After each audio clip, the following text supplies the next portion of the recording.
आदरणीय कल्लापना हे नाव एका मोठ्या सक्सेस स्टोरीचं आहे।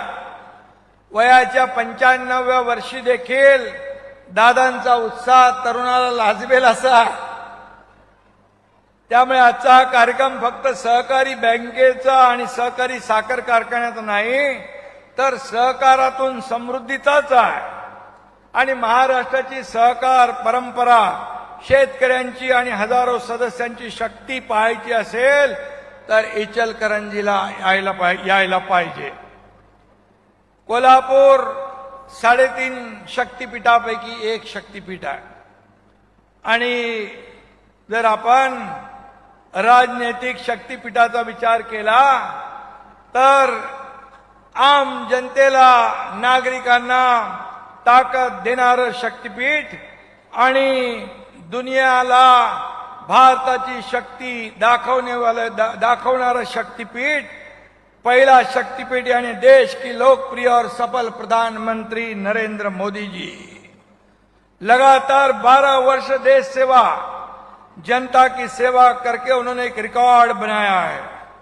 और ये 12 वर्ष देश की प्रगति, समृद्धि और 140 करोड़ जनता के कल्याण के रहे हैं।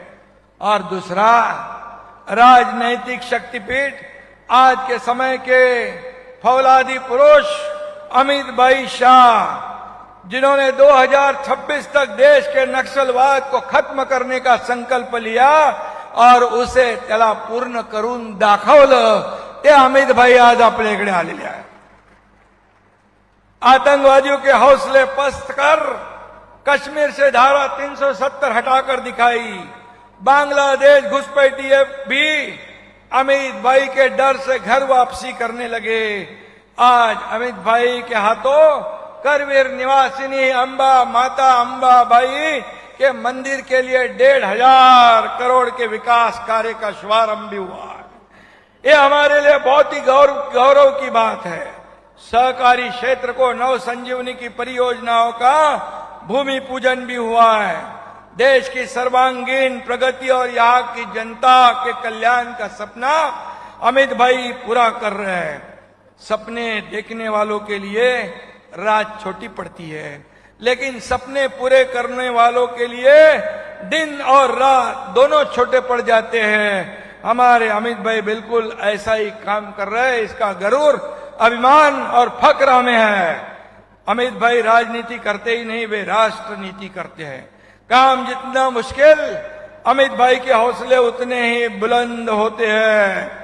आणि म्हणून फौलादी पुरुष अमित भाई, विकास पुरुष अमित भाई, नक्षलचा कर्दनकाळ अमित भाई, राजकारणातले चाणक्य अमित भाई, सहकाराचा नारा अमित भाई। म्हणून मी बोलतो, मोदीजींचा विश्वास अमित भाई, प्रगतीचा ध्यास अमित भाई, नाही जाणार व्यर्थ आपले कष्ट। आपल्याबरोबर उभा आहे छत्रपती शिवाजी महाराजांचा महाराष्ट्र।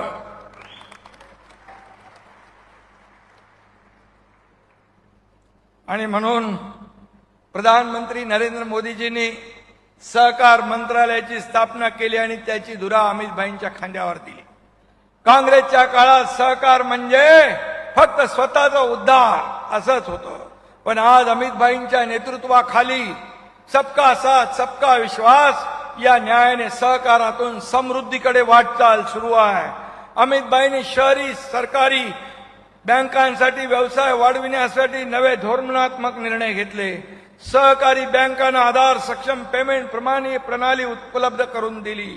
गोल्ड लोन आणि गृह कर्ज मर्यादा वाढवल्या। वन टाइम लोन सेटलमेंटची सुविधा वाढवली। सहकारी बँकांसाठी अम्ब्रेला ऑर्गनायझेशन आणि भविष्यात स्वतंत्र कोऑपरेटिव्ह क्लिअरिंग हाऊस उभारण्याची प्रक्रिया सुरू केली।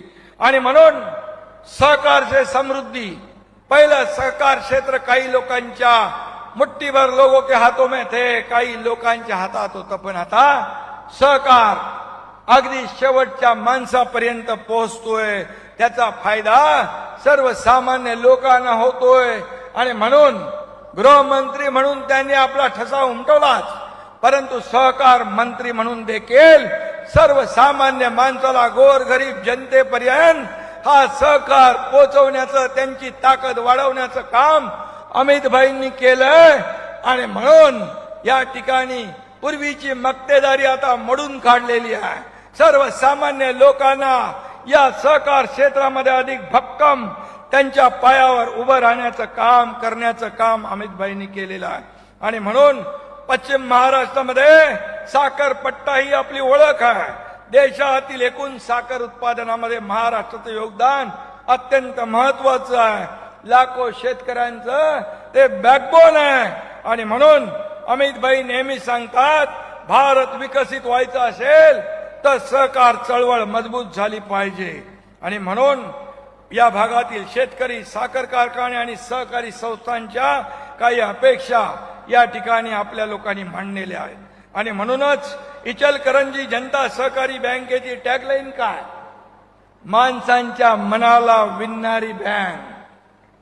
माणसांच्या मनाला विणणारी बँक, माणसाच्या मनाला ओळखून बँकिंग करणारी दुसरी बँक नसेल. म्हणूनच गेल्या वर्षी या बँकेला सर्वोत्कृष्ट बँकेचा बहुमान मिळाला. आज महाराष्ट्र आणि कर्नाटकसह गोवा, गुजरातमध्ये बँकेचे शाखा आहेत. आज उद्घाटन झालेली प्रशासकीय इमारत आधुनिक आणि लोकाभिमुख सहकार व्यवस्थेचं केंद्र बनेल असा मी विश्वास व्यक्त करतो. तसेच जवाहर सहकार कारखान्याचं नामकरण आता कल्लापाना आवाडे जवाहर शेतकरी सहकारी कारखाना असं झालंय. त्यामुळे आता विकास, समृद्धी आणि शेतकरी सक्षमीकरणाचा नवा अध्याय सुरू झालेला आहे. त्याला मी मनापासून या ठिकाणी शुभेच्छा देतो. आणि कल्लापांना या ठिकाणी शुभेच्छा देत असताना 95 वर्ष त्यांचं वय आहे. त्यांची देखील लवकरच सेंचुरी पूर्ण करावी अशा प्रकारच्या शुभेच्छा देतो. आणि या ठिकाणी महाराष्ट्राचं भाग्य बदलण्यासाठी, शेतकऱ्यांच्या आणि कष्टकऱ्यांच्या चेहऱ्यावर हसू आणण्यासाठी आमची महायुती कटिबद्ध आहे.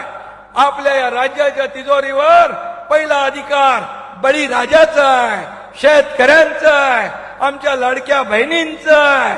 आणि म्हणून मी आपल्याला खूप खूप शुभेच्छा देताना जाताना 4 पंक्तियां मैं कहता हूं. गांव के आंगन में खुशहाली की बहार आई है. गांव के आंगन में खुशहाली की बहार आई है.